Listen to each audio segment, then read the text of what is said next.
share our time, share our talents, share our finances, but most of all, let's share our love. This is the Female Solution. Join me, Naima Latif, every morning, 7 a.m. to 9 a.m. Central Standard Time, as we bring you stimulating discussions about the issues affecting our lives. If you're listening online at www.blogtalkradio.com/the-female-solution, press the blue button that says follow and get our daily topics every morning directly to your email and your smartphone.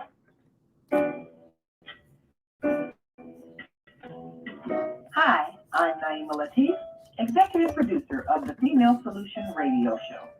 We invite you to call in 515-605-9325 and participate in this daily think tank as we examine the challenges we face and develop solutions that restore peace and harmony. We are global transformers, changing the world from the way it is to the way it should be. We are one. Wherever we live on this earth, we are one human family. On behalf of our team of radio hosts, I'd like to extend a greeting to all the members of our family, whenever and wherever you may be listening around the world. To our family in China, Ni Hao. In India, Namaste. In Japan, Konnichiwa. In Korea, Annyeonghaseyo. In Russia, Здравствуйте. In Germany, Guten Tag. In Poland, Dzień dobry. In France, Bonjour. In Spain, Hola. In Italy, Ciao. In Egypt, Ahsan wa sahlan. In Ghana, Akwaba. In Nigeria, Paleo. In South Africa, Sawubona. In Senegal, Nangadet. In Kenya, Jambo. In Israel, Shalom. In Pakistan, Afghanistan, and Saudi Arabia, Assalamu alaikum. Greetings, and may peace be upon you all.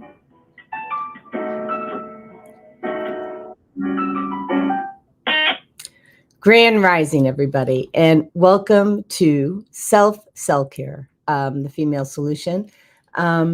We are on 7 days a week, right? And we are all aimed at raising the consciousness of the universe. And today we're talking about unlocking your intuition. And how does working with energy unlock your psychic abilities? How does it help you reprogram your life? How does it allow you to self-heal? And how does it help you access greater clarity and mental focus? And how do we access better access our mind, body, spirit, right? Because our awareness, our subconscious mind is really running the show. A subconscious mind really runs 95% of everything that we do, which means we're only 5% in the game. There's only 5% of us. The 5% of what we say and do is driving the bus. And in the book, with Jim Collins, Good to Great, they said in order to build a good business, and I would say also a happy life, you have to have the right people in the right seats, and you have to have the right person driving the bus. And I would then apply that concept to what thoughts are driving your show. What is it that has you tick, and what are you doing to assess who you are, why you do what you do, the good and the not so good, because look, we're all flawed, right? We are all flawed. And so how are you doing that? And we're going to talk about that today. I have psychic medium on the show, Thomas Sawyer, and he is a brilliant psychic, and he has intuition and insights to things that I think that most people don't have. So I'm very excited to welcome him. It's a little early in the morning for Thomas, so because he's 1 hour behind. And I remember when I used to do the show from Central Time, and let's just say it was a bitch to get up that early in the morning. So let's send him some grace, right? That he's up early, because morning is not his thing. So let's bring on psychic medium Thomas Sawyer. Hello. Hi. Hello, Jody. How are you? I apologize. I usually wake up at about 9 a.m. Yeah, well, so do I. So there you go. But this is the one day a week that I get up early. So, and I want to just, before we even get started, just welcome Teddy and Chris to the show. They are here listening on YouTube. Thank you for sharing the link on Twitter, and good morning, Chris.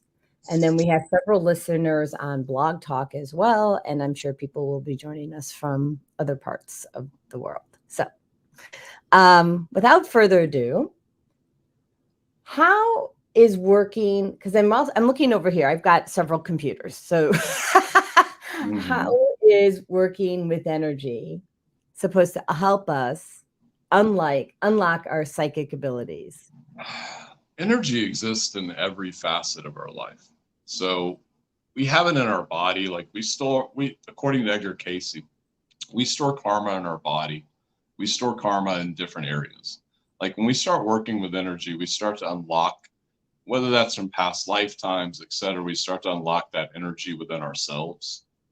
We start, and even working with energy in itself, sometimes different chakras, like behind me with this map, those areas can have energy get stuck in them. And when you start to have when you start working with energy yourself, you start unlocking those different energetic centers within you. But more importantly, like being psychic, when you have your third eye or crown chakra, you start unlocking access to other dimensions, other higher spiritual levels where you can tap into and see. So I'm going to, I know the answers to a lot of these things, but I'm going to ask them anyway, since I'm assuming some of our listeners won't know. When you say other dimensions, what does that really mean? How we come from a lot of different places, but I don't think people realize, whether it's the Akashic records, which I'm sure you're familiar with, or other areas, we can unlock those spiritual centers. So we can unlock going into those dimensions, such as like past lifetimes on other planets, what some people would deem as heaven, the source, God. We can move into those dimensions, move into those different frequencies. We can see our past lifetimes. We can move into seeing angels and sometimes interacting with ghosts that are around us. Like, for instance, I'm out here in Louisiana. There's a lot of plantations and stuff of this nature. I'm seeing a lot of times ghosts in different places that are stuck here because other people can't see them. Whether they're memories of the past are actually physically there is debatable, but sometimes I'm crossing them over. Yeah, I do that too. It just came to me something, Thomas, and I know this is going to happen a lot. So because when you and I are together, we downloads, right? You and I can be childlike. I mean, we can also be pretty pissy, but we're childlike. Our mind is childlike enough, which allows us to, and when I say childlike, I mean under the age of 6, right? Which allows us to see, feel things that by the time you're older, Spirit's telling me fear sets in, and that fear is what stops you from seeing what's really right in front of you, like somebody who's trying to pass over. Yeah. And the thing is, we're so programmed by our reality. I think it's part of what with energy. is that everything around us is programming us, whether that's religion, whether that's an app, the internet, your TV, your surroundings, your family.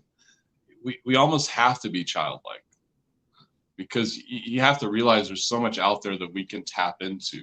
There's so much out there we can see. If you approach everything, it's like a friend of mine has said, she's a very successful psychic. She's like, when I've learned to forget everything and looked at everything as new, I could see all the potentials that were there. Meaning you could see all the different energies when you let go of every belief system you've had. I mean, it's kind of like the former teacher that we both had, is that it's something that came to my awareness when I started working with her, because I was like, oh, there's a whole nother level to this that exists.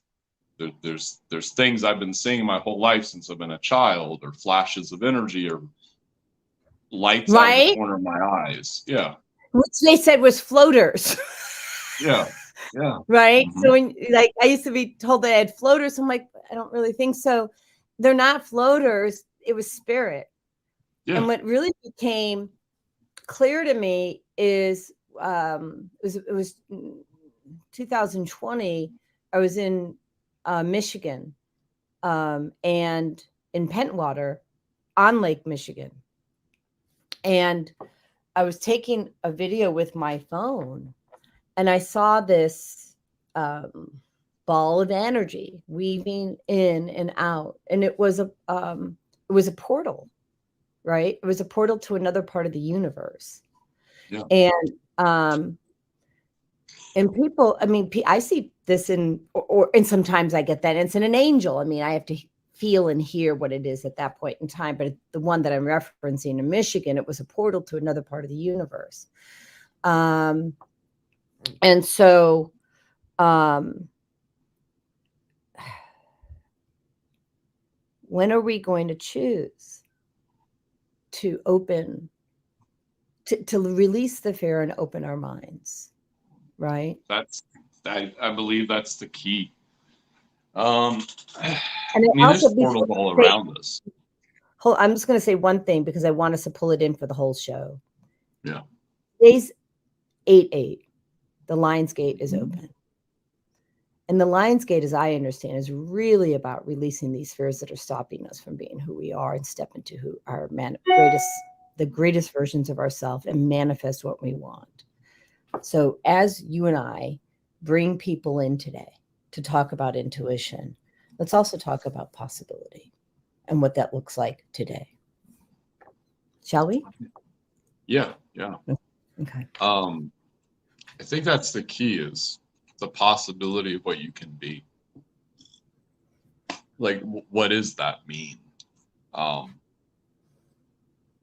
think for years or decades, whoever's in control, have not wanted us to see our full potential of what we could be. Mm-hmm.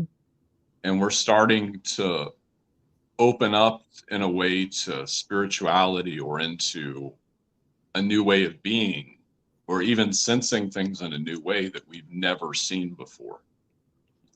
And it's scary, because a lot of people are waking up to their spiritual connections, that they're light beings in a human body. And what does that fully mean for everybody? I mean, that's a whole nother can of worms, but what does that mean? How do you step into that understanding of yourself? How do you step into the understanding of that you're multidimensional, that you can do things like heal people, or talk to people that have crossed over, or go into heaven? Because it's so downplayed by religious and ideology and stuff of this nature, and not downplaying any of those things by any stretch. But it's become so hardwired in our psyche about how we view things. Yeah. And I've recently been verbally attacked for my spirituality, like for the fact that, and I'm sure there's a lot of people who are listening here today, because we have a lot of, psychic and spiritual people here listening on the show. And I've recently been attacked for my spirituality, for my ability to hear, for my ability to speak to animals, like all of that, right? And I don't really take it personally. But I did ask the person, I said, okay, so it was a family member, right? So I said to the family member, I said, I've never judged you for not accessing your spirituality, because we don't want to judge people either for not accessing their spirituality, because I understand. So here's was my download years ago. I mean, part of it's a download and part of it's based in what we know. We know that, like Joan of Arc was burned at the stake, right? We know that people were hung and burned and stoned for seeing, hearing, feeling. And so I have it through the Akashic records that many people buried their gifts to avoid the stoning, the burning, like all of that. It's a recurring theme. A lot of people are afraid to step into their gifts because of that happening to them. Because they have those past life memories and they're afraid of stepping out. I guess in some ways I'm lucky. I mean, I'm a 6'4" male. I'm like 230 pounds. So people don't really, if I say I'm psychic, people don't really mess with me. But the point of it is, Thomas, I think I'm a 6'4" male and 130 pounds or 120, whatever you are. Yeah. I walk like I'm that, right? Yeah. But go ahead. Sorry.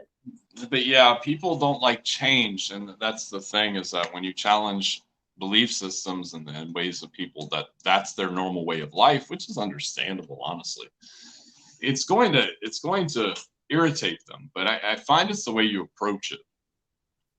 In my life, I find it's the way you approach it. So like if I go to someone, usually if I just say I'm psychic, they'll open up to me. But it just depends on the person. I always have to gauge that. What does that mean to them? And how are they going to react? But a lot of people are waking up, whether I'm on Rumble or other accounts now, people are a lot more apt for it. Well, they know, they feel something's changing, right? Yeah.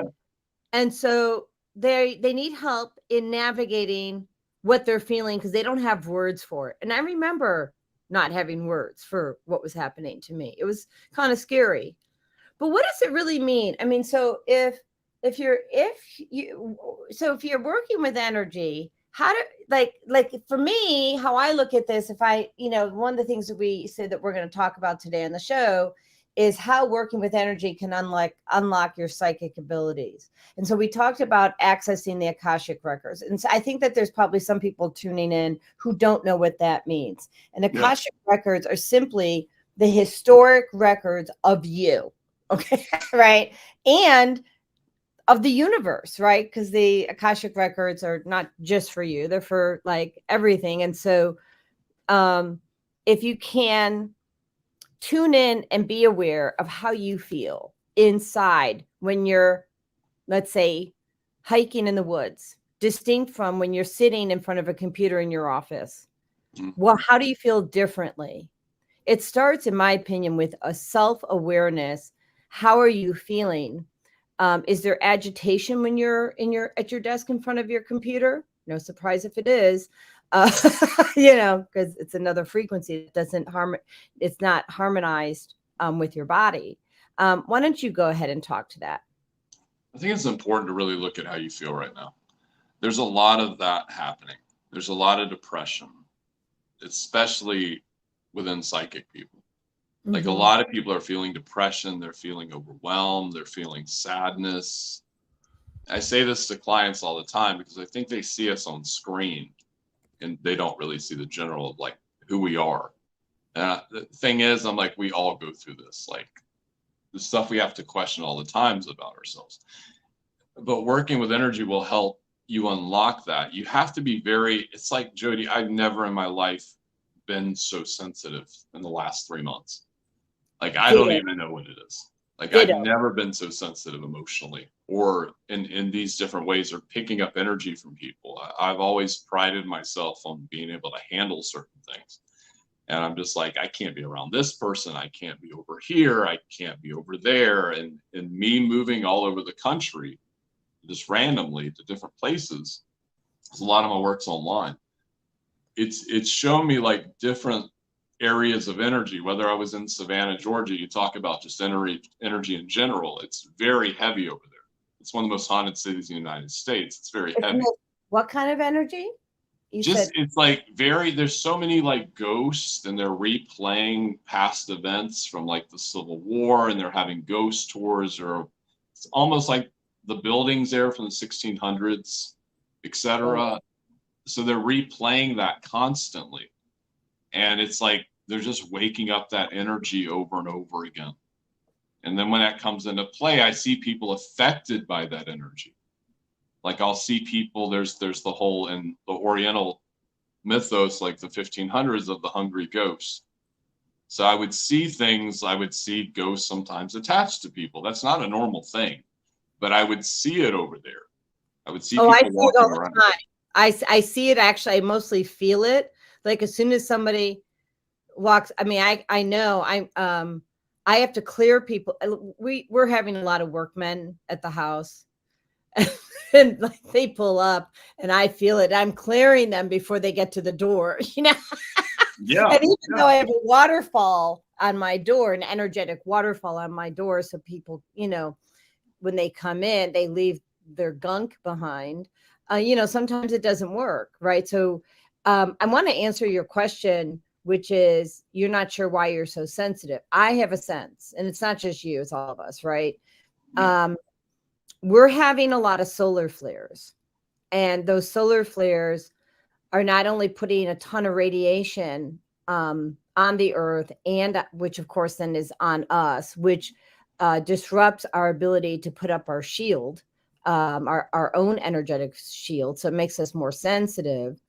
But then it's just disrupting that radiation. Let me just access this.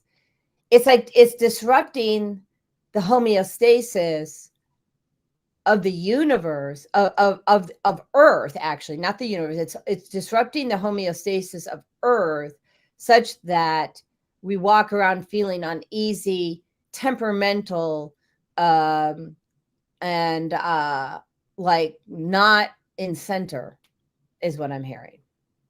Yeah, it's very off. And with this Lionsgate portal, it's a whole new thing. I've been feeling this portal, Jody. I haven't really ever felt portals before. It's not something I've studied.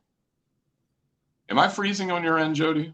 No, not at all. Okay, let's make sure. Okay, so am I freezing on your end? No, but it could just be my Wi-Fi. As long as I'm not freezing, I don't care. So, is that, like, I've never felt this energy before. But as you're channeling about the solar flares and the other things that are happening within the Earth, it's just we're rising to a new level of ascension. Like, we're rising to a new level of self-awareness of our own energetic selves. And as I've said before, whoever they are that's running things, I don't want to get into all that, but it feels like it's a whole, like they've been trying to stop that, whether it's governmental structures, whatever. They've been trying to stop that from happening, but it's happening regardless. I mean, the light's already won. We see the world as going so negative, and I think that's part of the programming as well. But people are not realizing their own multidimensional nature, their own ways of tapping into the realities that are around them, and that a lot of times we come from other places and other star systems, and we've had past lifetimes there, and we hold that within our genetic structure. And there's so much you could go into with that. Yeah, I mean, I'm listening to you and I'm listening to spirit. I know you can tell because of the look on my face. Boom. So in my 3D self, was thinking all these solar flares and the radiation was a bad thing. It's not. No. No, it's not. It's preparing us for where we need to go. And so it's the universe supporting us. It's oh, spirit saying it's not, it's unlocking. Hold on a second. I can't hear clearly. Unlocking a new dimension, kicking out energy we don't need, and setting the path for the future. Did you know that? Because I did not know that. Yeah. I mean, whether it's been channelers like Chiron or whoever, they've talked about this for years. It's a whole nother can of worms, but just within yourself, like that's really the topic of the program. So, like, what are you feeling within yourself? What energy is coming up within yourself? What energy are you starting to feel as I'm just going to channel this as a byproduct of what's happening around you? Are you starting to feel like repressed emotions, which are energy? Are you feeling all these traumas that are coming to the surface? And how are you dealing with that? How's that going to bring you into a greater state of awareness with yourself when you truly start to tap into what you are? Those things have to be dealt with.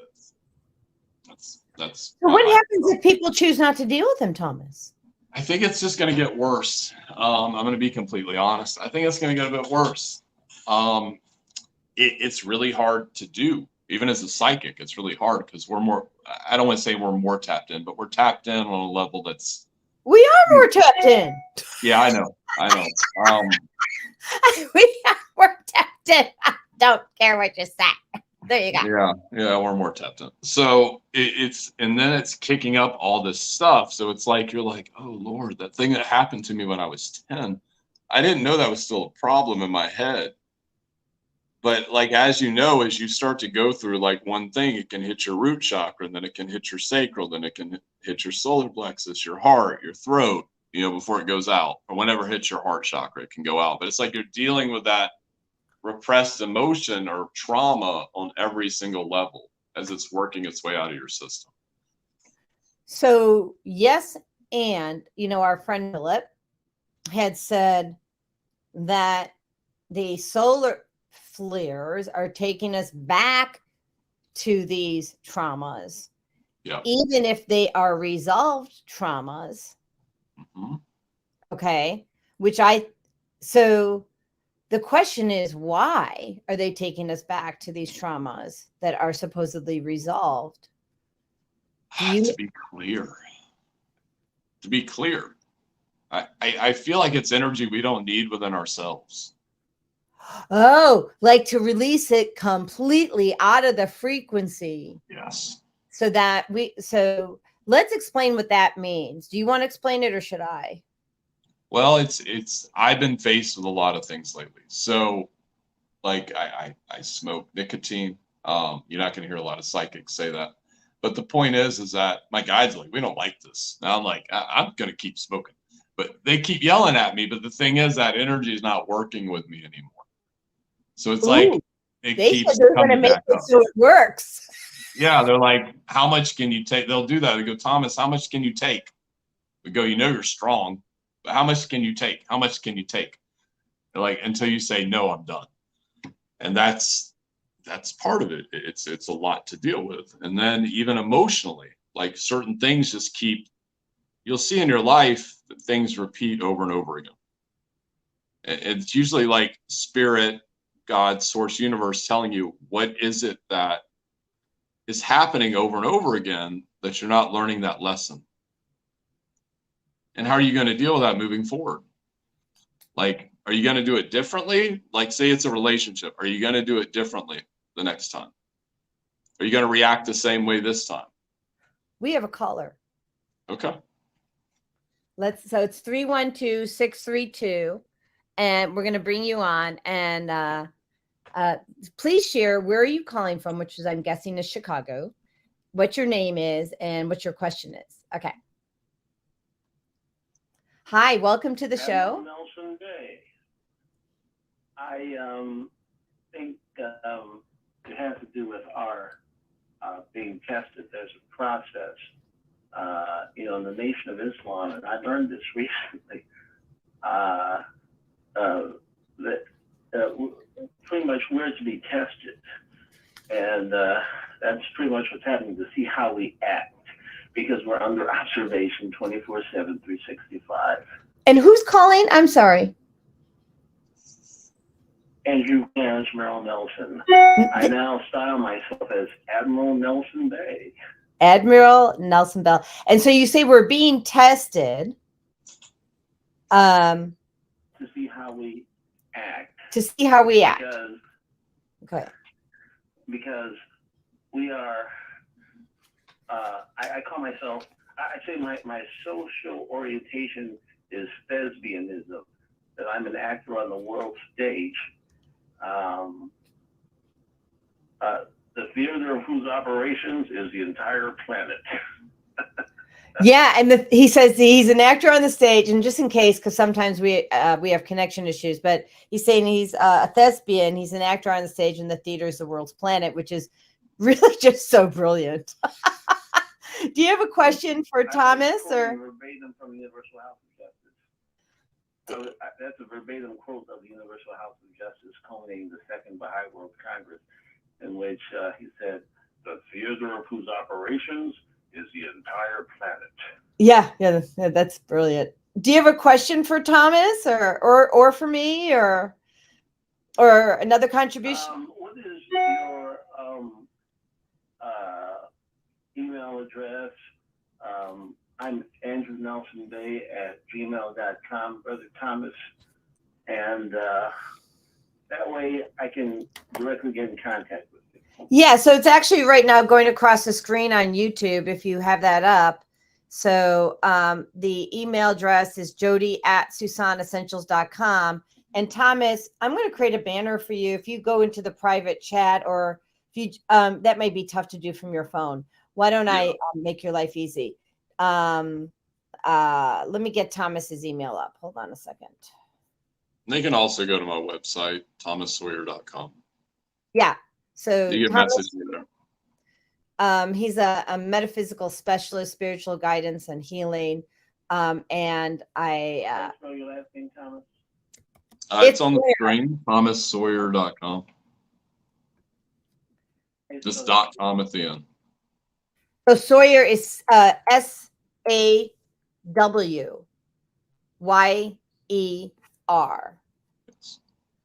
thomassawyer.com. Yeah. Is your email address there also?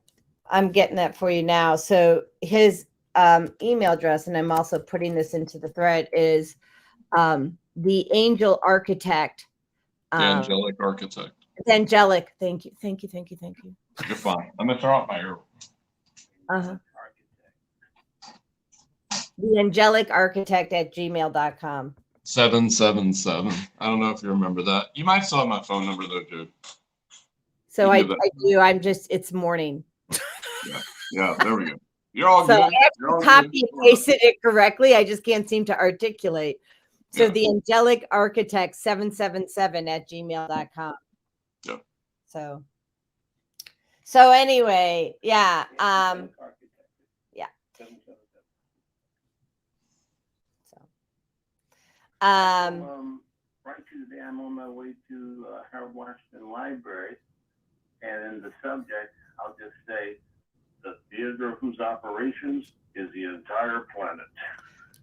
Thank you. Thank you. Thank you. That is I give attribution to the Universal House of Justice. All right. Well, thank you so much, Andrew. We are going to take our next caller at 312-882. And if you would share your name and where you're calling from. Again, I guess it's from Chicago, but you could have moved like me. So let us know where you're calling from and your question. Hi, welcome to the Female Solution, Self-Cell Care. And what is your name and where are you calling from? Thank you for taking my call, Jody. This is Minister Robert Floyd Plump, Chicago, Illinois. And it's a beautiful day, as we say, the day that the Lord has made. in the earth, in the universe, which is the whole planet. I was thinking about what you had said, earlier, use a word for healing. And I appreciate self-care, which to me, it comes to mind of a healing of oneself on the planet Earth as well as throughout the universe.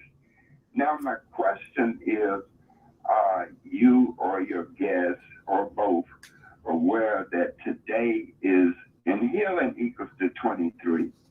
So the female solution, thank God for the female solution. So what's your question? Wait, what's your question? Okay, I will. Trying to get you to the point. There's lots of people listening, and they just need you to get to the point. Are you aware of today that is a healing day? Yes. And it's a 23 day. Yes. That's how we started the show. Yes. That's good. That's excellent. And the next level would be the part excellent because today is 8/8/2023. That's the Lionsgate. 23 day. Yes, the Lionsgate. People and it's a what? Today is the Lionsgate. It's a day to manifest your reality, to release what doesn't serve you. Right. And that's on the planet, as Admiral Andrew Nelson Bay say, as well as throughout the universe. So today is a day that anything that's not positive or to the advantage of any and all human beings, because the numbers don't lie. People lie. Black, white, red, brown, and yellow every day. However, no matter what their sex are or no matter what their religion is, but numbers do not lie. Would you agree with that? Yeah, we agree. Thomas, what do you think? Do numbers lie? No, numbers are all around us. Whether it's the Fibonacci sequence or different numbers that correlate within our numerology and stuff of that nature. Why don't you explain, Thomas, what the Fibonacci sequence is? So everything fits into like this golden ratio. Whether that's a plant or an animal or a human, they fit into this divine order of numbers or understanding. It's like I can't put it on the screen, so I can't show what it looks like. But everything fits into this sequence of how things go in this perfectly balanced, like how do you say that? I'm going to show it. Yeah. Hold on. I'm going to show it, and then give me 1 second here. So first I had to figure out how to spell it. Yeah. Go ahead. So I see, so it says, what is a Fibonacci sequence? And then I'm going to let you do the deep dive on this. You do the golden ratio, because it's the same thing. Golden ratio? Okay. Yeah. Golden ratio. Should Oh, pop that's, up. I went to Capital One is what I ended up doing. Hold on. Golden. Oh, here's an image of a golden ratio. Tell me if this is the right image. Okay. Okay. Oops, that is not where I want to go. Give me a minute here. Okay. This is all Wikipedia. I don't really feel like going to Wikipedia is where we want to go. Could be in images. Yeah, I'm in images now. Okay. Interesting. Well, I'm going to show it, but the title on this is pretty interesting. It says using the golden ratio and logo design, why and how. So let me stop sharing this one and go. Tell me if this will work for you. Present, share screen. Nope. There you go. So is this the? Yeah. Okay. So Go ahead. Everything falls into that ratio. So it's like everything around us. We're looking for symmetry in everything, but it already exists, whether that's within energy. I'm just going to go there. So sometimes there's people working with lower sets of energy. It's something I've noticed on a lot of apps. I'm sure you've noticed it too, just with people in general. Yeah, And there's people working with higher energy. So that higher energy, I'm just going to be a little more myself here. The higher energy is going to fit into that ratio. What part of the ratio are they going to fit into? Like the higher. It's going to fit into this sequence here because I'm trying to circle the actual picture, which I can't do. But the point is that part like here, or is it like it's always going to fit into this golden ratio. I mean, if the energy is off that you're working with, and that it shouldn't be judged that way, I'm hearing, but it's going to not fit into this ratio, which the entire, like, if you look at a leaf, it fits into that. If you look into a 4-leaf clover, it fits into that. Well, it's interesting because take a look at my logo up here in the top right-hand corner. And when I saw this, I was like, oh, that's what you're talking about. Because here's a real, wait till I show you this. Hold on a second. So image of a ginkgo leaf. So the ginkgo tree, right? The ginkgo biloba tree is the oldest living species of tree on the planet. We're growing about 100. Well, we grew about almost 200 of them. We probably have 20 of the trees left. And I'm going to show you this. And this is going to just, if you don't already know, do you know what this tree looks like? No, I do not. Wait till you see this crap. So, so it's actually considered a living fossil and has the secrets of the universe, right? So when you look at this, the dynamics of that leaf, it's well, go ahead. I mean, I feel like this pulls into that golden ratio that you're talking about and like that. Yeah, everything around us does. And I think it's even us as humans, we fit into this ratio of understanding ourselves, and how that interacts with how we interact with the modern world. I'm channeling. And I don't even quite understand why I'm channeling that, but it's how we interact with like ourselves and the modern world and what's around us.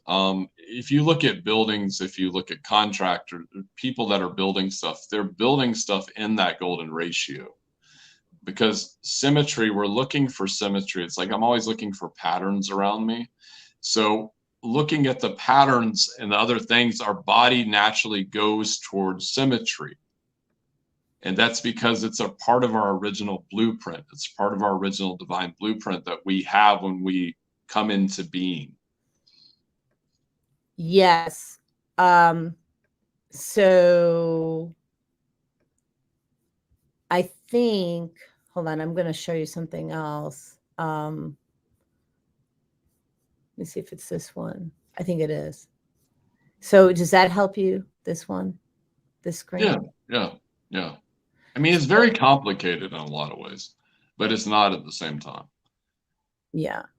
But everything fits into that sequence. Whether we're looking for a partner or whoever, we're looking at patterns, we're looking at symmetry, we're looking at all these other things. But even our life around us, almost every billboard, logo, these things have to fit into this ratio. And especially nature in general. Whether it's a leaf, an animal, whatever, it fits into this ratio. You can drop the golden ratio or the Fibonacci sequence over things, and you'll see how it interprets with different things very fast. Yeah. And you said everything's a pattern. Yeah, everything's a pattern. Yeah. So and it's interesting because, I've been studying human behavior since forever, right? I mean, well, I started with my own at 11, studying myself, went into therapy. And so I look at people's patterns because, we choose a pattern and we walk, we breathe into that pattern until we choose to assess why we're doing that pattern and choose a different pattern that maybe serves us better than the other pattern. I think the question is, how, if we have these patterns, this is a great segue to programming, because, how do we use energy to reprogram our life, right? And I'll let you go first. I have a few ways. Yeah, well, that's the thing, is a lot of times using the energy to, how do I say this? You're reprogramming the energy around their minds, around their bodies. You can look at that from chakras, but if we wanted to get really simple, you're just changing the energetic blueprint around the person. So if someone comes to me a lot of times, I mean, we talk about lower vibrational energies, which are around us, and we interact with them. A lot of times I'm just removing those, or I'm changing the structure or transmuting them, however it works, into removing that depressive energy. Because a lot of people, essentially, whether they believe they're psychic or not, are looking to just feel good and to have a foundation for their life so they can start shifting the change within themselves. So they'll come to me and I'll be like, you need to look at your subconscious. You need to look at this. I need to give them a basis. And a lot of people are stuck in their houses all day long. They're never leaving, and they're stuck in that energy. And they're like, well, how do I get out of this? I'm like, you have to go outside. You have to get around some other people. There's a lot of things here that you can do to shift that energy. Everyone listening will know that when you're actually in your room and then you leave and you go outside and drive somewhere, you're going to feel totally different. Like things are going to shift automatically because you're moving into a new energy, whether that's nature.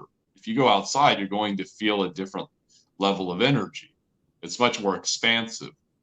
So like if I'm depressed, I'll go outside and start to tap in with the energy of nature, and it'll start to change things really fast, even if I drive down the street to wherever. But a lot of times people are just looking to start building that foundation for their life and do that energetically as well. But they have to be willing to go into the universal law of action, which is one of the 105 universal laws, which is moving forward. Like they got to make a decision. They're like, the number one question I get, Jody, is what is my purpose? And it drives me a little crazy because I'm like, I have no idea what your purpose is. I can see things, but you've got to make a decision and move in the right direction. If you don't make that decision, then you got to make a decision.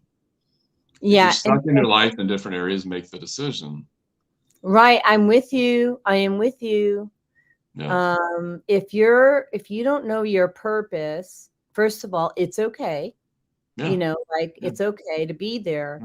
And it's good that it's good that you're aware that you don't know your purpose. Yeah. Some people don't know their purpose and they're just going through the motions. They don't even care that they don't know their purpose. So just give yourself 2 thumbs up for not knowing your purpose and being aware of it.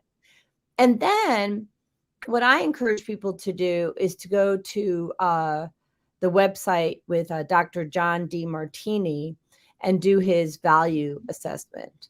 And it allows you to assess what your highest values are. And I wouldn't do it just once. I would do it like several times, because the first time that you do it, you're going to lie. I'm just going to, you're going to lie to yourself.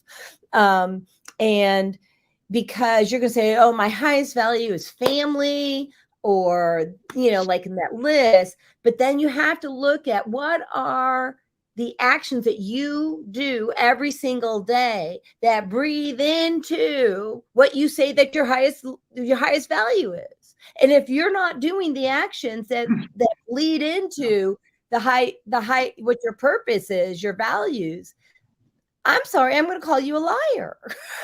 And you're not lying to me, man. You're lying to yourself. So, so this is not a one and done. This takes time. And so I would Google Dr. John Demartini value assessments and look at that. That's number one. Know you. I always say, who are you? How do you know who you are? And, can you start to assess, like, okay, assess how you feel. Like when I'm around you, I get excited, right? I feel valued. So this is a good relationship for me, right? I feel inspired, and I feel comfortable. Oops, I have a girlfriend down here. Hold on. Okay. Bagela just walked up. So I feel like when I'm with you, we're two explorers, right? Yeah.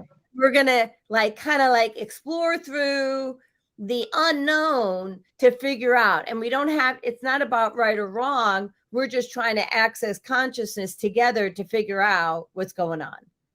Yeah. And there's a lot of freedom in that. Yeah. There's a crap load of freedom in that. And so that's my wish for other people, is have the freedom to explore, who you are. Find that person who you can be friends with, who allows you to explore together. Big Les, you're my friend, Mommy. You're a little chilly. She says the air conditioning's too cold. She says, can you make it warmer in the house? She says, hi, Uncle Thomas. Hello. So she's an intuitive too, right? So yeah. She's like crazy cool. So okay, I will make it a little warmer in a minute.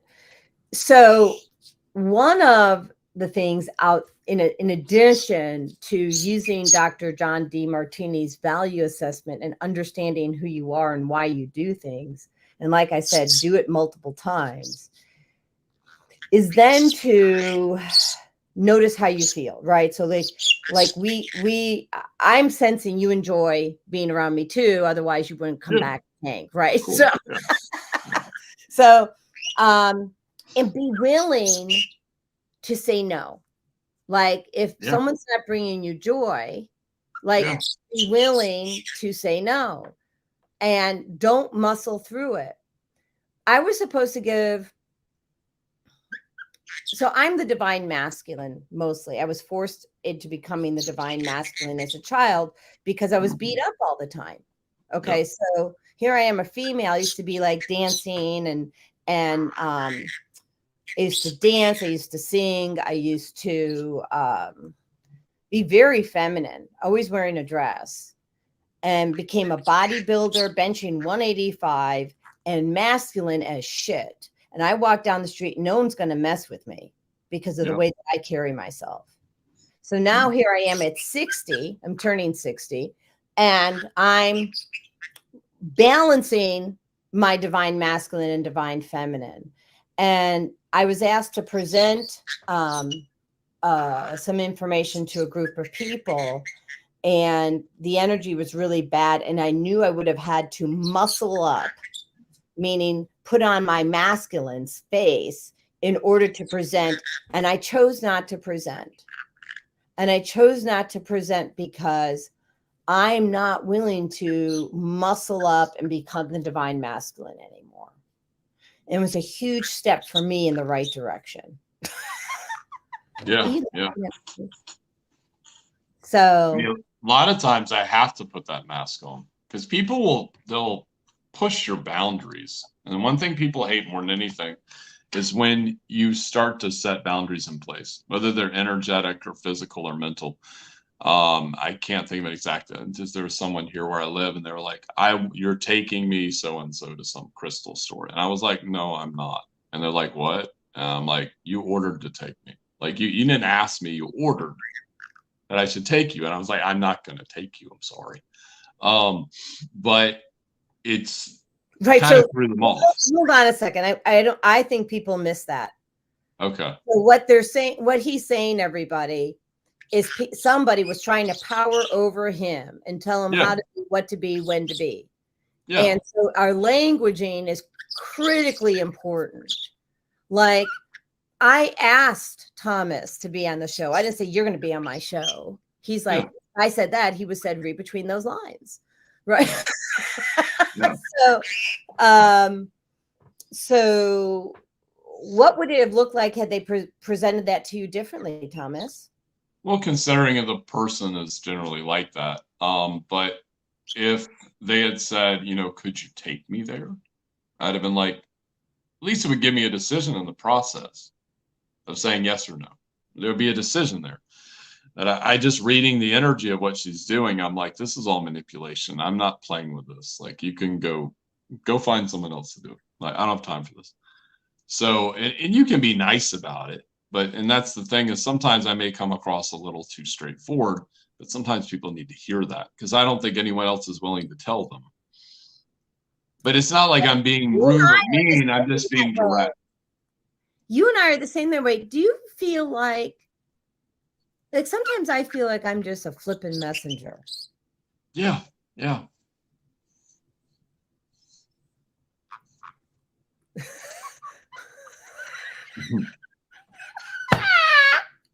So for the people on Blog Talk who can't see the screen, my friend Teddy says, "Dear Susan Essentials," and you can just call me Jody, Teddy, but Fagla has it right. Turn the AC off or get her an insulated jacket. So we can do that. So I will go to commercial. We'll get we'll lower the AC because it's a little chilly. She's like, "Yeah, I'm puffing up, mommy."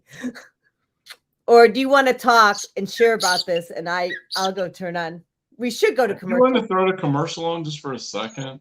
Yeah, that's okay. I'll do that. Hold on. Here we go.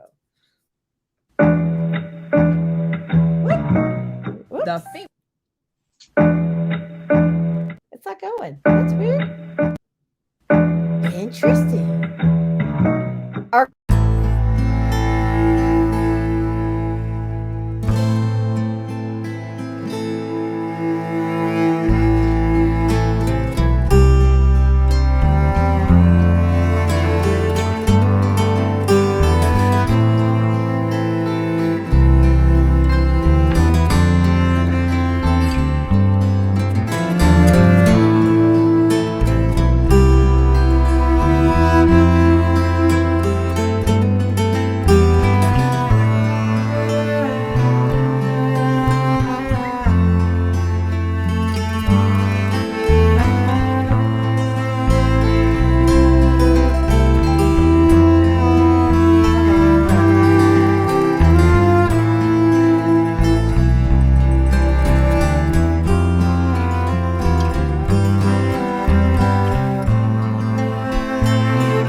Okay, so we are back.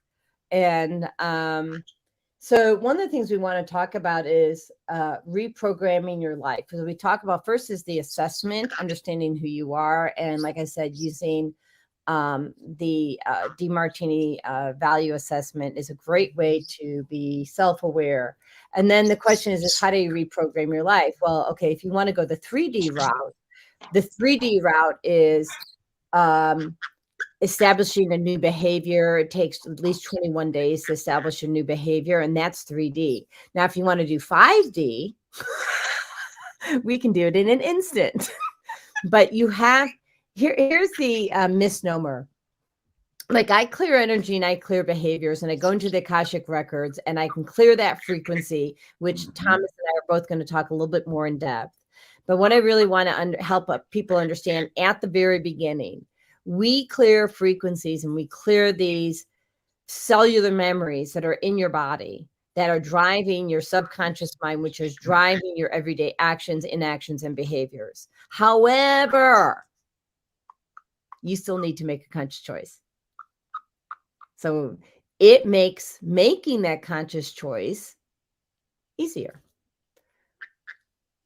Once you start to remove those, because we have patterns that emerge in past lifetimes.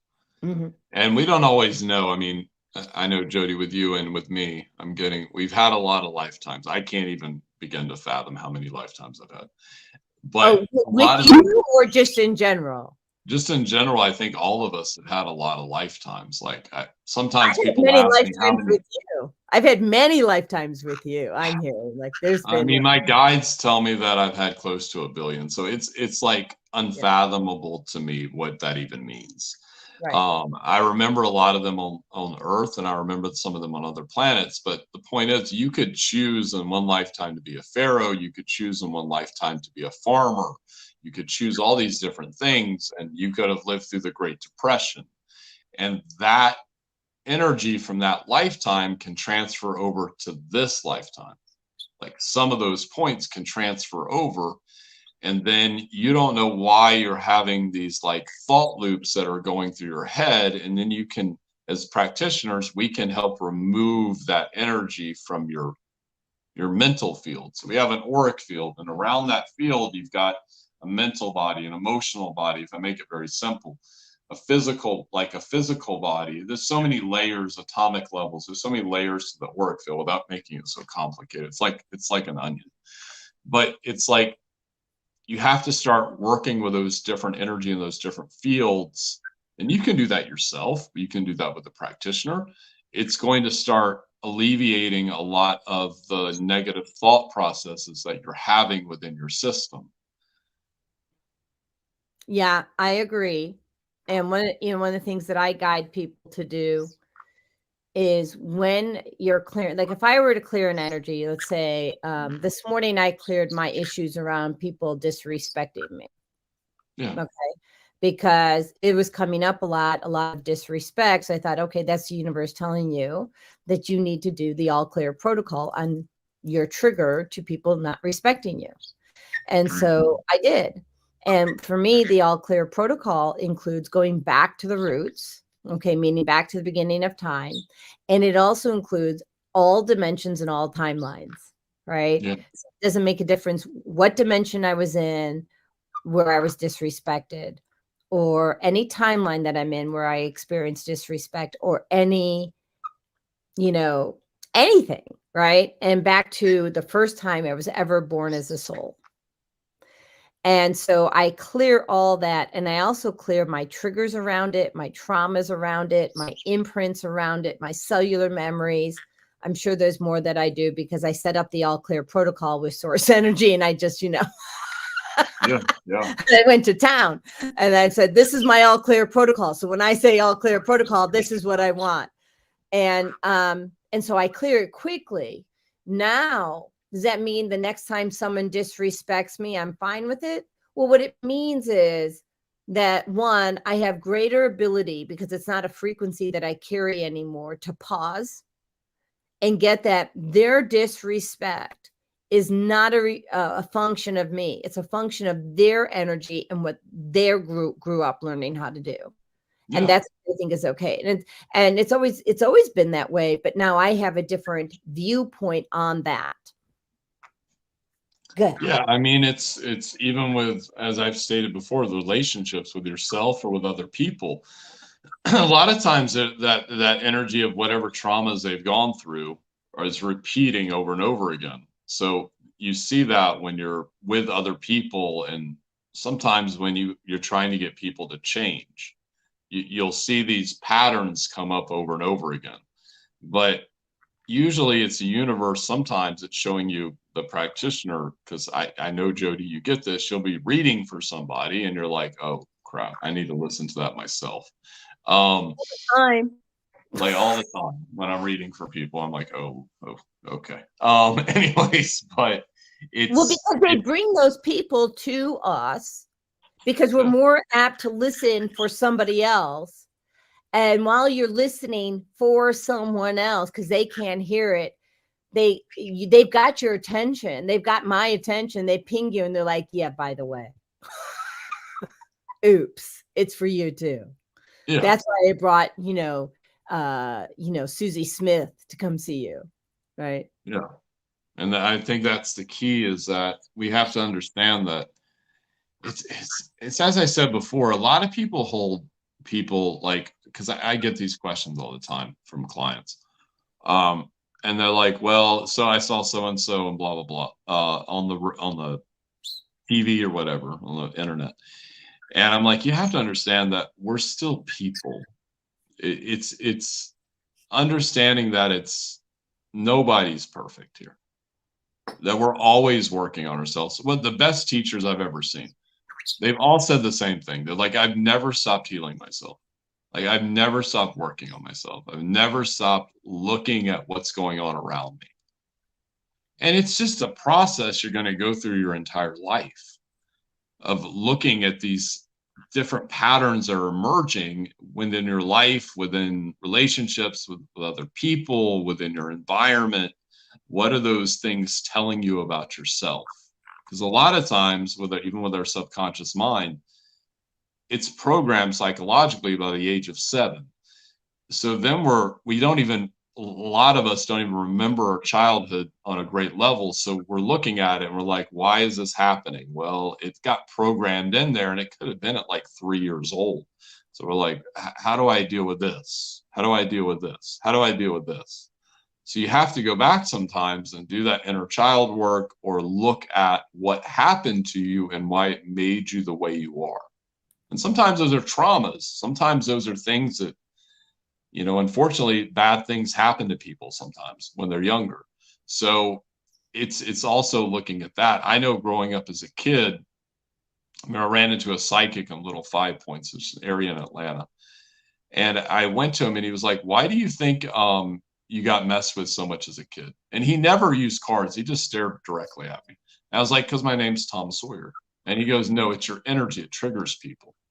He goes, you have so much of it. When you get around them, it's just going to trigger, like some people, it's going to either trigger them to like be better, or your energy is going to be like, I don't want to be around that person.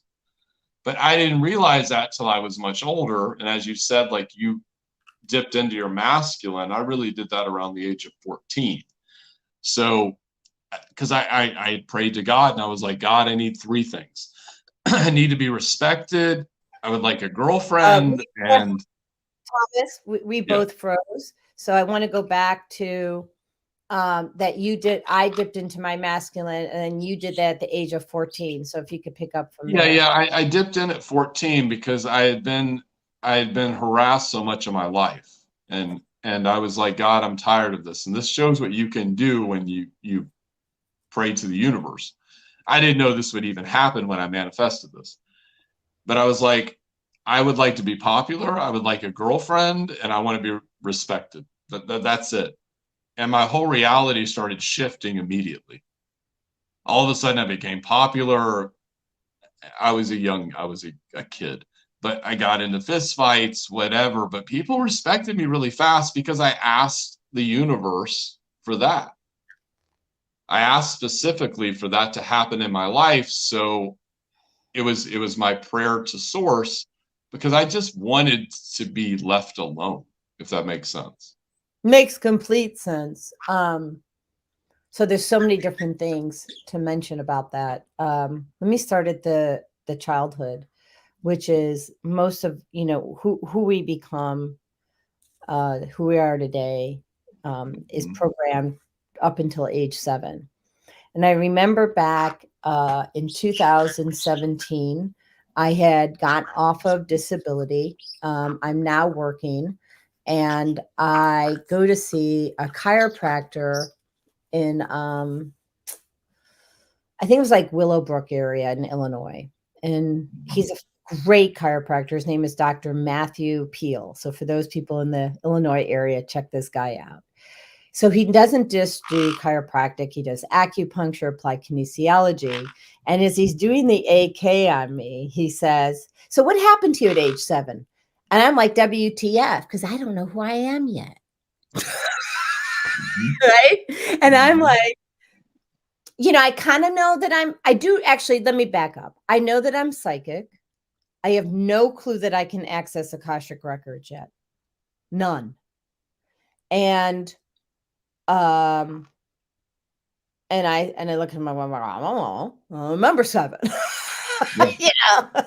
Which is a normal response. So if you're with someone and they say to you, what happened when you're 7, you'll ooh, be okay with that, right? Because eventually you will. So what he did is he tapped into something in my body to release, so he just used applied kinesiology for it. Just want to tell you, there's 15 ways to get to Rome. So he tapped into my body so that I could access what I needed to access so that it could be released and stop controlling my life. And that was 2017. I realized that was a possibility. I'm like, yeehaw, right? Yeah. Yeehaw. So first of all, if you don't know this already, who you are today is a culmination between when you were in the womb, past lives, and 7 and 7 years old. And you talked about acupuncture. I ran into a very interesting lady in Savannah. I'm going to shout her out. She's not going to like this. This woman's book solid, but she works on divergent channels, which I've never seen anybody do. I had to do so much research into this, and she really changed my life. It's the Hidden Well in Savannah, Georgia. But the thing is that it's an ancient Oriental philosophy of like the 1500s. Like she doesn't even know what New Age means. She has no earthly idea. But this woman was like tapping into these things that I had never been taught or understood and releasing these energies. And it just totally shifted me so fast. And I don't even know how to explain it in detail, but like there was memories trapped in the bones, there's memories trapped in the muscle, there's memories trapped everywhere in the body. And yeah, the issues are in the tissues, Thomas. I understand that so I worked with an acupuncturist for like 6 years. No, I know. Yeah. I mean, and she's not the same as yours. Yours, so I'm just accessing source. Yours is far more like, talented. I mean, like she's she's a little more brutal, my guides are saying. But the point of it was I needed it. I needed someone to slap me. That's why I chose our former teacher, Rossi, because I needed someone to slap me.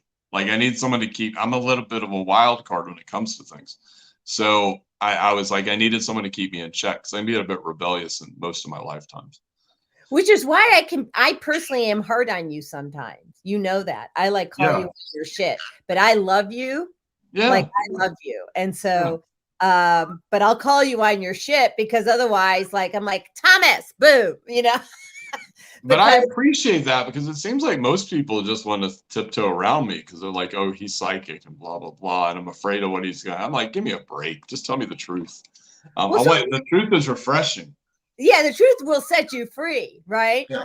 And so it's interesting you bring up Susan, right? Dr. Susan Rossi, so she's playing with us all the time and I love her. And she's so amazing on, how she supported.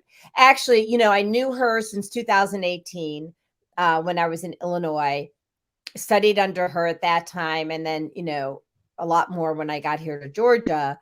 But, when she really started to teach me after she passed. Yeah. Yeah. Like what the crap? Yeah. I mean, she's a force. Yeah. Crap.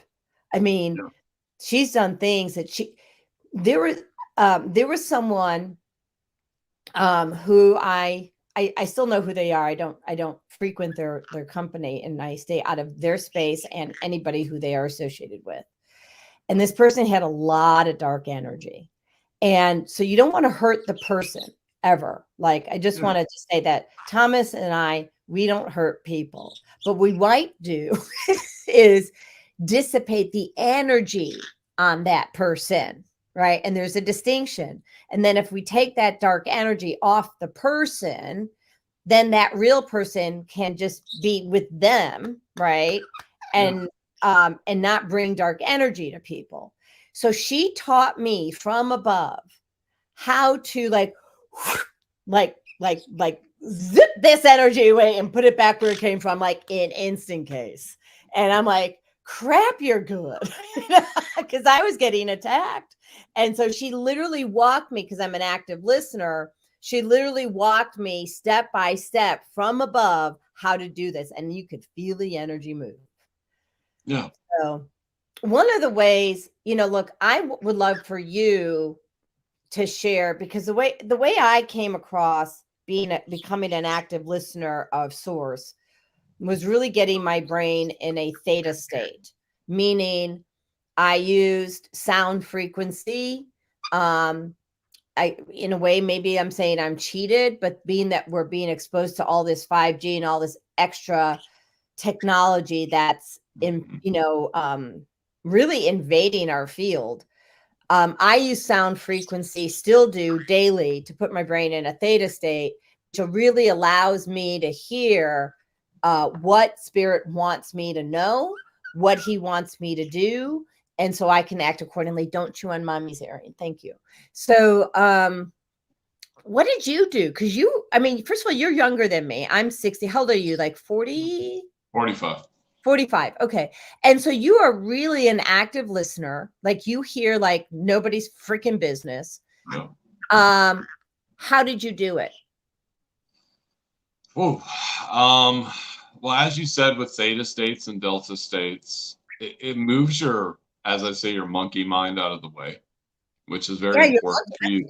Term. Yeah. Yeah. So it moves that out of the way. And whether that's, I use self-hypnosis, I use other factors to kind of get that out, because a lot of times my brain will start to override, not my psychic senses, but it can with myself. Clients, it's a totally easy thing to do my job. But the hardest thing I think for psychics sometimes is to work on themselves. But I would use different modalities, whether that would be frequencies, whether that would be hemisync, which I'm sure you've heard about. All these different What things. is hemisync? Hemisync, I think Dr. Robert Monroe had used that for the government. It's a big thing, but he wrote a lot of books. It's in Georgia. It's probably down the street from you. There's a Robert Monroe Institute. But hemisync would open up, like, it would help people jump into other realities, essentially. Okay, how do I spell that? Wait, how do I spell hemisync? I think it's HEMI/SYNC. Let me think. Okay, so I really spelled it. Oh, the government was using it. Like, he patented it for the government initially. Damn. If I remember right. Interesting. You know what? I love this. So here's the thing, honey. You and I got to the same place using the same thing, but just delivered differently. We both use binaural beats. Yeah. Binaural beats. And that's what that is. So if you have access to binaural beats, I love this because I didn't know this about you. Right. And I love that we both got to roam using a different path, but really the same technology. It's just a different delivery method. I would use anything I could find, especially in the beginning. I was like, okay, how do I do this? Because that's just how I work with when I'm thinking about things. I was like, okay, let me try this. Let me try this. This doesn't work. This does work. This kind of works. And I just kept going with different modalities of what I was researching. Because when I first started this path, I didn't even know what to think. So I would get, like, I probably read 100 to 200 spiritual books. And I realized in a lot of them, I wasn't really getting much of what I wanted. Yeah, I've never read a spiritual book. Yeah, I mean, one of the very few ones I even got anywhere with was like Journey of Souls, which I'm sure you've heard about, or Destiny of Souls. That was just about explaining on the other side how things happen through people in past life regression or going through hypnosis. But yeah, it's such a crossroads of trying to understand what spirituality meant to me, because I had been so preconditioned by Christianity and other factors, and that served me very well. But at the same time, I was like, there's so much I'm missing here. There's so much I'm not seeing. So I really had to look at that and go, okay, so what am I really trying? Like, what does Jesus represent? Well, I know it's controversial, but what does Jesus represent? What does this represent? Are there repeating patterns throughout time? Whether it's Edgar Casey talking about the Christ soul and the incarnations the Christ souls had, what is it exactly that's happening here? So it's such a can of worms, but over time I started just finding the connections that made sense to me, and then also with my mind, and being like, okay, this makes more sense. I need to keep this simple. Like, I really need to make this more simple. It became so complicated. I was like, I can't handle this. So I have to make this more simple. And a lot of times when I'm doing energy work, I'm doing it from a much more simplistic standpoint. Are there people that sometimes want me to move them into realms where they can talk to people that have crossed over directly? I don't even channel the information. I just hold the energy. I'm sure you understand what I'm talking about. Yeah. So, or talk to an angel or Jesus or whatever, or get on a spaceship, whatever. But the point of it is that I try to keep it very simple so the person can understand what's happening. What I want to see them do is get rid of that stagnant energy in their auric field or in their energetic field and help move them into a state where they can change. Because all you need is that first little tweak when you're working with someone. And once that first tweak happens, then they're like, oh, there's a whole new reality around me. Right. So it's the opportunity that you and I provide to people is a shift in experience. So let them know that it exists. Yeah. So I was friends with a girl in Illinois. She's an acupuncturist. And what she did is she taught me how to use my body as a pendulum, to access source energy. And then, I did that for years, but then eventually it was just like this, like you are, right? Okay, I don't need to be facing north and I don't need to use my body as a pendulum, I just hear, right? Mm-hmm. But it was an awesome starting point. And we, I forgot where I was going. Using your body as a pendulum, you got past that. And I don't remember. I had something coming through, but I can't remember now. But the point is that I guess, you have, meaning you, the collective, not you, Thomas. We as a collective have a divine right to hear God and to hear Jesus and to hear what he has to say and not necessarily the interpretation in the Bible. Yeah. And, I'm an ordained minister, and someone asked me the other day, do you read the Bible? And I said, not really. I said, because what I'm doing is which is, holy crap, I just realized this. I've been doing this since I was a child, since I was 11. I just listen to God. Yeah. And so I remember, actually, I think I was 12, and I had a sleepover at my house in Barrington, Illinois. And this girl, her name is Beth. I won't use her last name because, oh goodness, there's someone at the door. Well, they're going to have to wait. Oh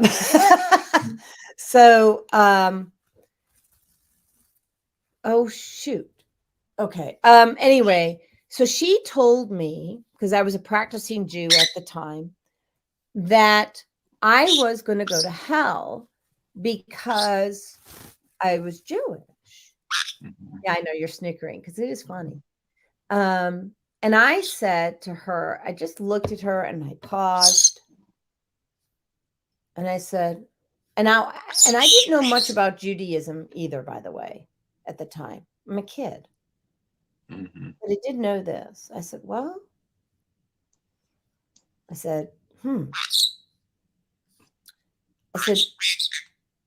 and I feel like my pausing was my guides or God coming in saying, yeah, Jews don't believe in hell, so I don't think I can go there. That's what I said to her. Yeah. I don't think I can go there because we don't really believe in hell. I said, so I don't think the door is open for me. I said, but thank you for your contribution. Yeah. Right. Mm-hmm. I mean, and keep in mind, we're 12. So she didn't just get that anywhere, did she? She got that from mom and dad. Yeah. And so what I'm going to ask people who are listening today, where did you get your belief systems from? Yeah. I just wrote an article for Topeka Health and Wellness Magazine and for Florida Women's Magazine. And I'm writing about belief systems, right? And where are you getting your belief systems? Are they really yours? And you have the opportunity to assess what is this? Oh, okay, okay.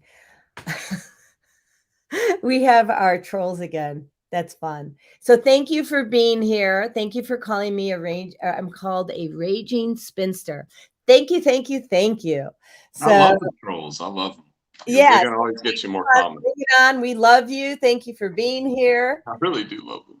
They're funny. Yeah. Like once I got over, I'm like, they're funny. Yeah. Yeah, they're hilarious. So, So where did you get these thought forms? Are they yours? And do you want to keep them?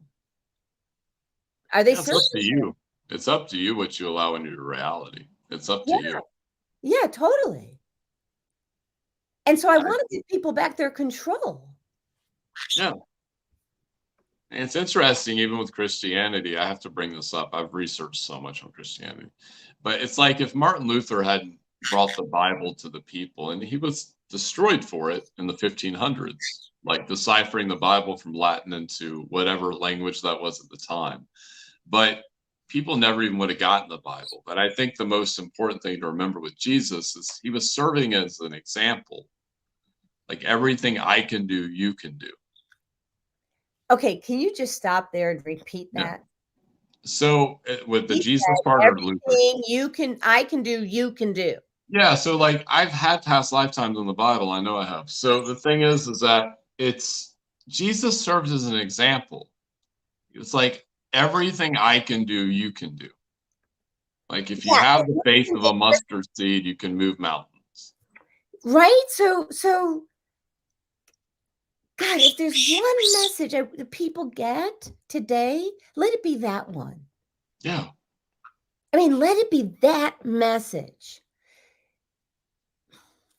And like judge lest you be judged, because I can't tell you the amount of times on the TikTok or whatever app it is I'm on that I'm talking. It's like you get people in there and they're screaming about whatever, Christian, non-Christian, whoever, it doesn't matter to me, atheist. But I'm just like, just say that, judge lest you be judged. Yeah, we are surrounded by the change we wish to see. Be the change. I'm going to quickly go to, you know what? The bird she is delicious. And if you fry her up in a pan and you add a little butter and salt, she is tasty as they come. Right, Peg? Awesome. So I'm going to run to commercial and I'm going to go get the door. I'll be back. Sorry. The Female Solution Global Radio TV Show invites you to an invigorating conversation with our team of hosts Monday through Friday, 7 a.m. to 9 a.m. Central Time. Start your week with Monday Morning Mindfulness with Zelda Speaks. Tuesdays, Self-Care with Jody Susan. Wednesdays, Repairing Broken Families with Naima Latif and co-host Kareem Hamid. Thursdays, Soulful Solutions with Dr. Debbie Green. And Fridays, Health and Wellbeing with Beata. Saturdays, tune in 12 noon to 2 p.m. Central Time. First Saturday, Success Strategies with Jana. Second Saturday, Wendy Williams Esquire on relationships. Third Saturday, Move Around with Deborah. And fourth Saturday, Wisdom with Mama D. Join us Sundays, 7 p.m. to 9 p.m. Central Time for Soul Purpose Healing with Beata. Call in and comment 515-605-9325. Press 1 to speak to the host and be a part of the solution.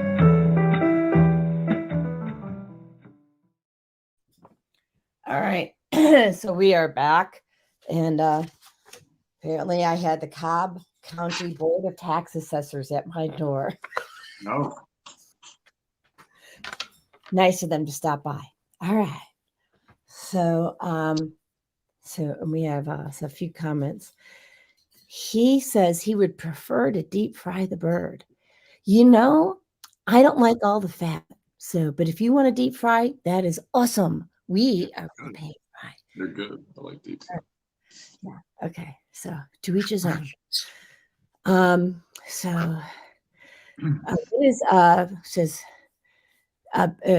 Chris is saying exactly. They all ignore that part with Jesus. One of his most important teachings. So the thing about Jesus is that I feel, and he has told me when I've channeled, he said, I'm just going to go into channel. The purpose of me coming to earth wasn't so that the people after me could instill fear in others in order to get them to do what they wanted them to do. My wish for people is to have freedom to be. to love themselves with all their flaws, release the judgment, starting with themselves. He says, you all just judge yourselves so much, and then you judge others. And he goes, we are all a work in progress. He goes, myself included. He goes, when I was down there, he goes, I was just flesh and blood like you are. He says, but you have the abilities like I do to heal yourself. And somewhere down the road, you'll see that. You can do you. You can heal you. It doesn't include doctors, he's saying. It's you are your own doctor. You are your own healer. And then he's ending with, be the love that you want to see in the world. Yeah. Yeah. It's as simple as that. I mean, Edgar Casey has an interesting quote about the Christ soul. I'll just rattle it off because I have it memorized. The Christ soul has directly or indirectly incarnated into every religion that has taught oneness with God, starting with the law of one in Atlantis and ending with the cross. The next incarnation of the Christ soul will be to bring in the kingdom of David. But what does that mean? It means that the Christ soul is incarnated into every religion, whether you want to consider that light or dark, that taught oneness with God, because if God's everything, it permeates everything. The tree, my bed, anything around me, you, me, God's, we all hold a spark of God within us. We're all an extension of God's source universe. And I think that's the key. And I argue, and I didn't mean to go so much into the Bible, but I wonder too, it's like Jesus went into the desert for 30 days, they say, to confront Satan or whatever. But I think he went into the desert to confront himself. So I agree with you. That's what I'm hearing. He went to do self-reflection, to understand what his purpose was and what his message was supposed to be. And he's telling me he had to do that to hear his Father so he could live. So he could breathe into the universe what he was supposed to do. Like he had a charge, like that. Yeah. And having that kind of mission is like insane to me. But we've all lived these different lifetimes, not comparing ourselves to Jesus. But the point of it is that we've all had to endure different hardships and endure people judging us and all these other things. I just think that's part of the spiritual process of understanding yourself. If you're so steadfast in your beliefs, other people can't sway those beliefs from you.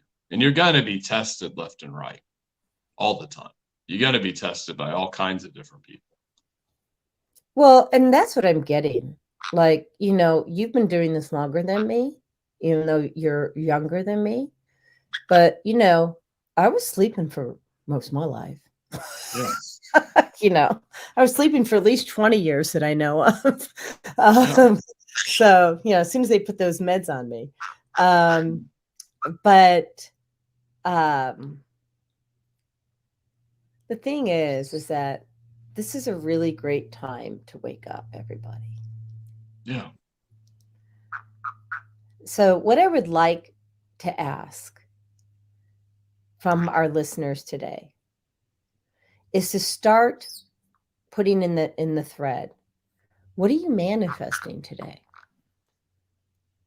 We've got, I think, like 12 or 13 people just on one channel alone. What are you manifesting?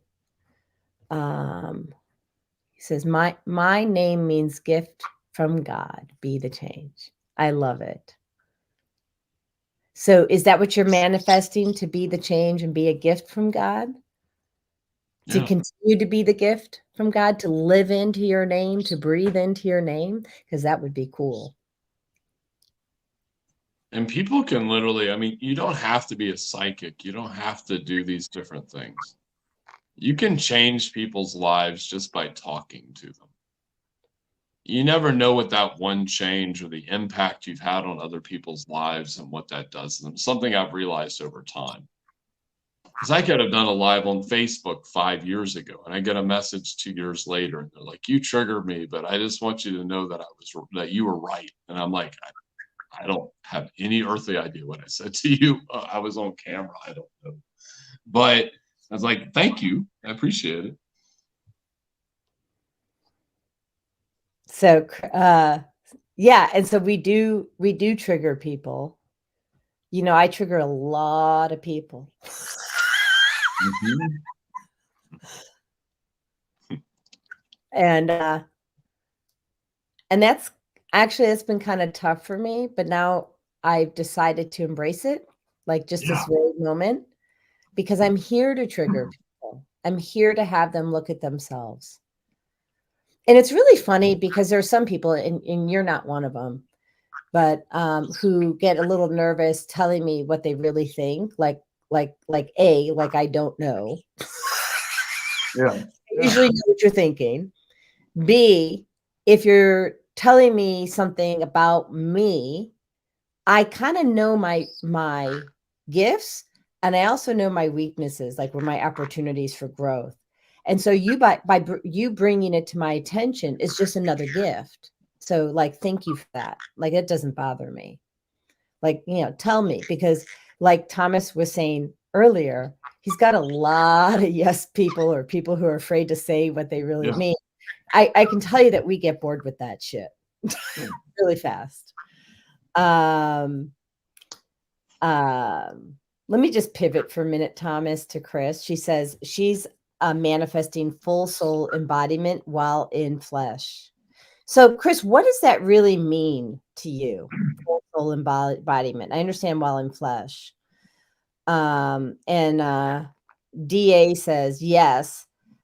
She is breathing into, living into her name, which is gift from God and being the change. Naima says, my name Naima means benevolent, as in one who loves unconditionally and gives without requiring anything in return. Well, I don't know anybody who lives into her name more than you.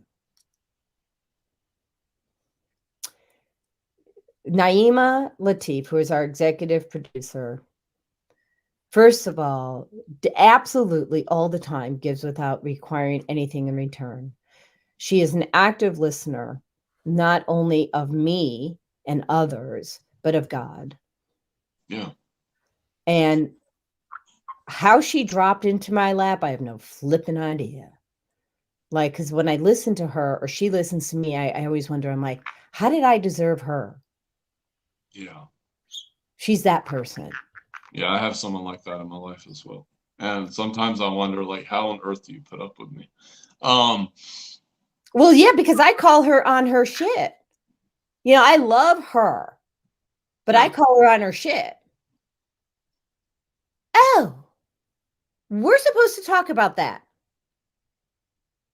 We're supposed to talk about, okay, let me just hear this. Okay, so people, I'm supposed to tell you that if you love someone, keeping your mouth zipped about what you're seeing or what you feel or how what they say makes you feel is not what you're supposed to be doing. You are supposed to be telling people your truth. You can be kind about it and nice. You don't have to be mean. You don't have to yell it through, but you need to really speak and tell people truth. And there's no better time now than to do that, because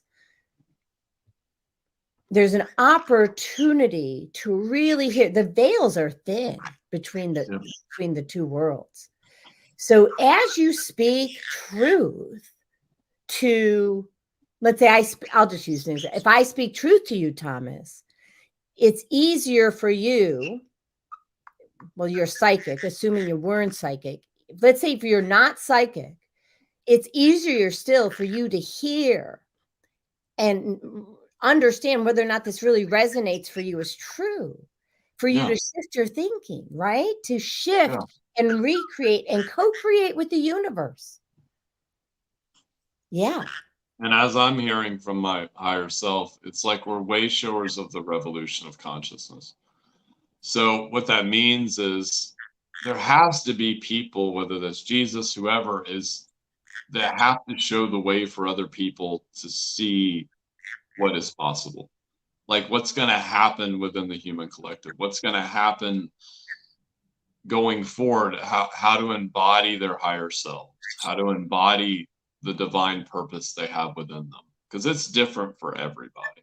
Everyone has different methods. And whether we're watching people, I use just some, he's a little controversial, but like Jordan Peterson, is that it's like I hear like from my guides, like this is a prophet of God. And I'm like, what does that mean? Because this is a psychologist. And they're like, but he's changing the way people are interpreting their reality. He's quite making them question it. And of course, that's going to trigger people all over the place. Do I agree with everything he says? No, but a lot of it I do. At the same time, but he's changing the way people are processing that information. And he's giving them hope. I think that's the most important thing, is he's giving them hope. And that's what we do. We're giving them hope. And that's what I wish to see other people do, is give people an ounce of hope, because there's so much negativity going on in the world. There's so much just programming, and people are losing their attention spans, et cetera, et cetera. But realizing that you can fully start to embody who you really are, which takes time, but taking those actions is going to lead you into where you need to be.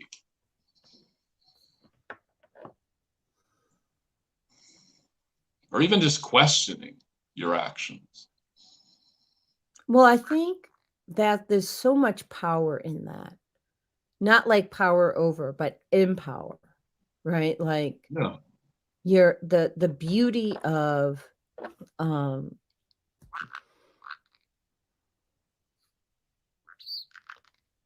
releasing the fear to look at who you are. We had talked earlier about how people bury their gifts. Yeah. And so here they are. And I've had to unbury gifts for people. Like I had to go out in the universe, find them, unbury them, bring them back in. Yeah. Because I'm sure I know you do soul retrieval, like all of that. And so if you're struggling with accessing your gifts, ask God to bring them back to you. Yeah. Right. And here's what I'm going to tell you. You're a child of God. You're a divine child of God. And just like you would go up to your parent and say, Mommy, Daddy, can I have an apple? You can go to God and say, can I have my gifts back, please? I don't know where I buried them, but could you go please find them and bring them back to me? And by the way, before you bring them back to me, can you make sure that they're clean and like shiny and they don't have any negative energy on them when you bring them back? And I think that's the key, is that we can literally ask for whatever we want. Like you did when you were a child. Yeah. And I've done it many times. I want to be respected. I want to be popular. Right. Yeah. And what was the third thing you asked for? I didn't want a girlfriend. You want a girlfriend. Good for you, Dolly. But that's the thing, is I'll ask for things. So I'm like, I need this and this and this, whatever that is. And I always wondered how I could manifest these things so quickly, but I didn't really look at it from a psychic perspective until I was in my 30s. But it was always happening. I'd lose a job, I'd get another job in a day or 3 days. And people would be like, how on earth did you do that? I get a ticket, I would get out of the ticket. And I was like, I'm just good at this, apparently. But I didn't. Right. And so we're doing these things and we're not connecting the dots to our abilities to manifest exactly what we want. So I want to just have people really listen to what Thomas just said. He wanted something, he got it. Yeah. So if you want something bad enough, just like really ask the universe and know that you deserve to have it. Yeah. It has to be for highest good. Yeah. So there. Not always, though. I would argue that. But you can go for it. Yeah, but it's like manifesting a relationship. A lot of people are like, I want, we hear this twin flame thing all the time, which does irritate me sometimes. But the reason is people ask me, when is my twin flame coming up? And I'm like, but here's the thing. Are you looking for someone to complete you? Well, If you're looking for, that's never going to happen. no, it's never going to happen. You have to complete yourself. And Yeah, a that's the twin key. flame relationship, I didn't even know what a twin flame was. And I got one. And I'm going to tell you, don't go freaking manifesting something you don't understand. Yeah, Because twin flame relationships can be some of the hardest you've ever seen. It is not easy. No. Twin flame relationship. Let me spell this out.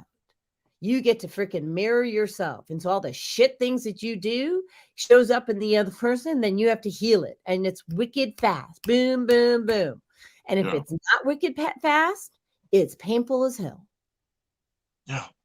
Because you can sit back and not do what you feel you need to do, or you can just do it. It's really one of two options. If we look at it very simply, it's one of two options. You can do what you feel like. I have this question all the time, Jody. I want to speak to my guides. I'm like, your guides are always speaking to you. Every time you feel that you need to do something and you're not listening, they're talking to you. Whether that's your higher self or source or your guides or whatever, they're already talking to you. I'm like, if you could have a two-way conversation, are you even going to do what they're asking you to do? Right. If you're not listening now, are you going to listen later? I mean, well, and that's what I wrote about in the article as well. Like, we pray to God or to our guides or what have you, but we don't stay and listen for the answer. Yes. Hello? So when are you going to shift your expectation that they're hearing you and you just have to stay around and listen for the answer? Like, what would that look like? What do you think? Pegla has something she wants to say.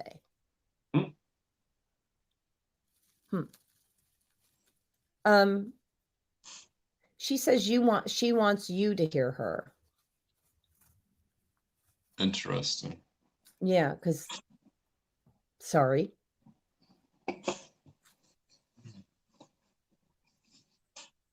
She keeps looking at me. She wants you to hear her. What is it that you want him to hear, honey?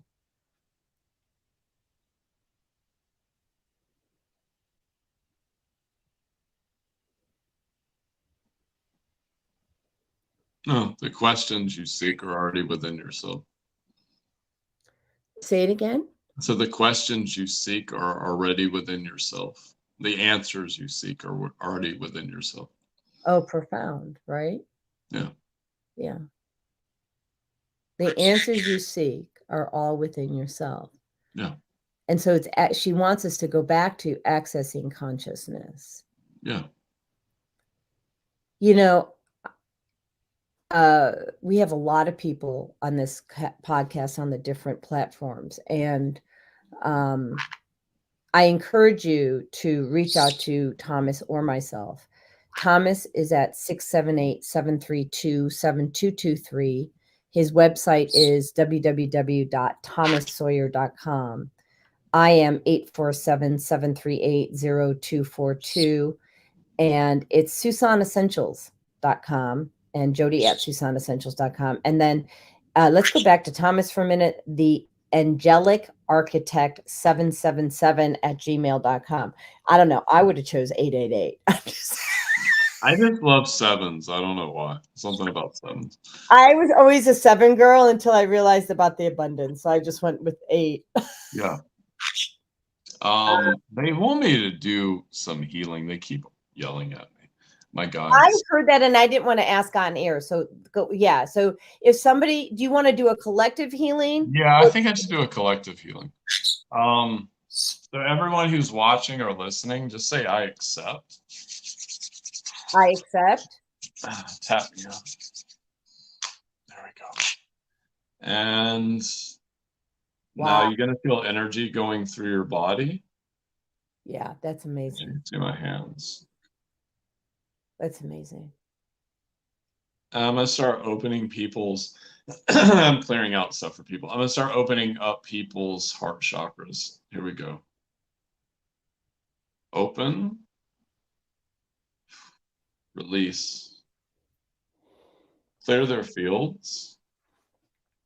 Bring in the white Christ consciousness.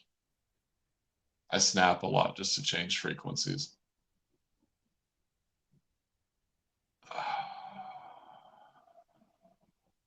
Thank you. Bring in the angels. Now.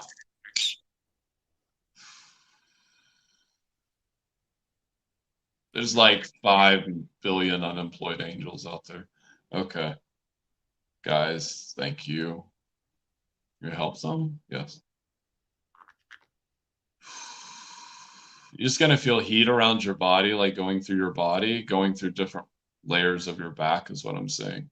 They're just unlocking different meridians within you. As I'm looking at all these people energetically. Okay.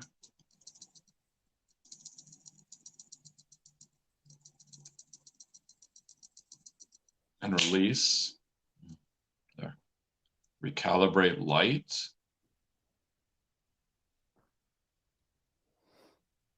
Okay. Golden, diamond, purple, yellow. I'm just calling it different rays of healing. Green, white, white, green. And ground. You'll feel the bottom of your feet start to heat up. You have chakras in the middle of your feet.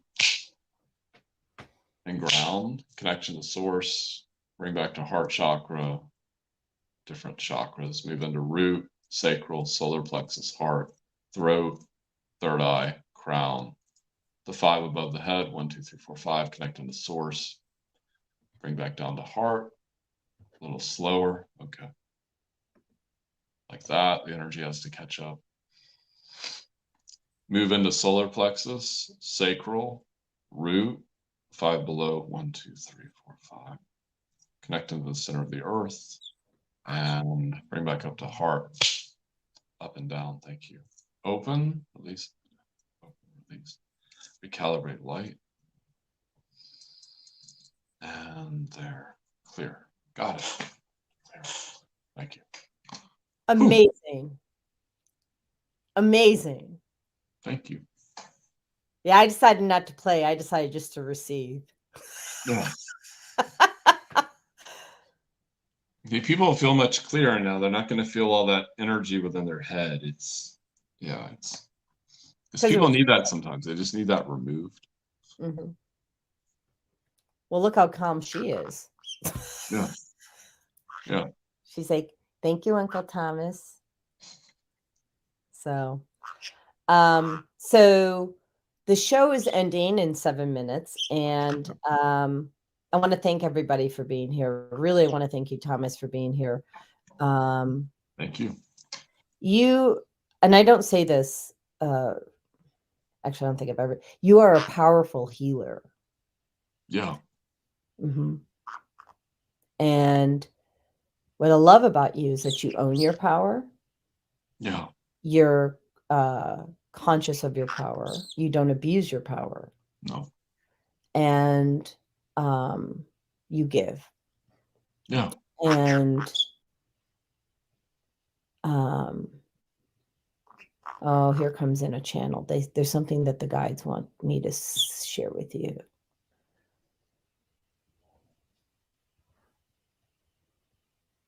You are destined for more greatness. Mm-hmm. The world will know you. It will be followed with financial abundance. It will be followed with joy, peace, harmony.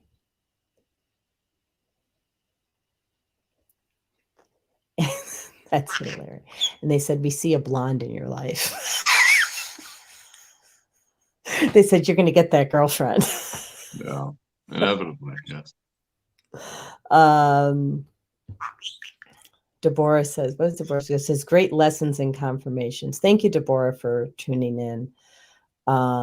Deborah is one of our hosts. She's on the weekends and she does travel with Deborah, and she's amazing. You know, I want to encourage people. I ran that commercial with the with everyone else,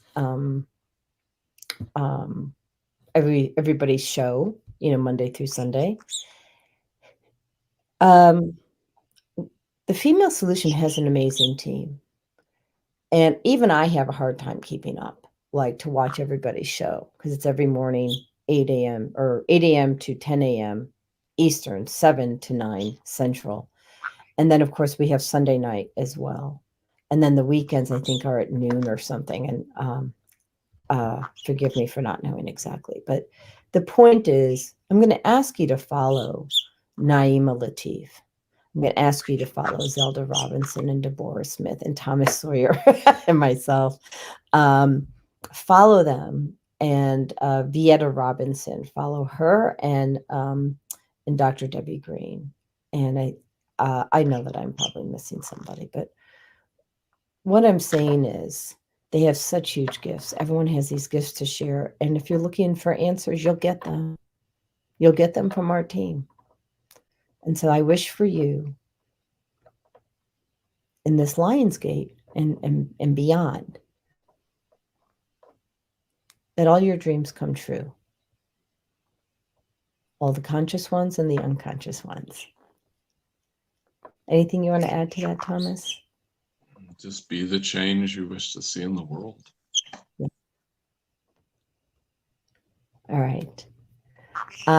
If there's not any other questions, I'm actually going to end the show a couple minutes early, 4 minutes early. I think that we're at a good closing place. So thank you so much for having me on. Yeah, thank you for being here. She says, dear Jody, I'll take it. So love you, Teddy. She's a longtime family friend. So I'm going to run the ending. And Thomas, if you hang out for just a minute, that would be awesome. I'll bring you back on afterwards. So manifest what you're looking for, peeps. This is the time to get what you're looking for. All right.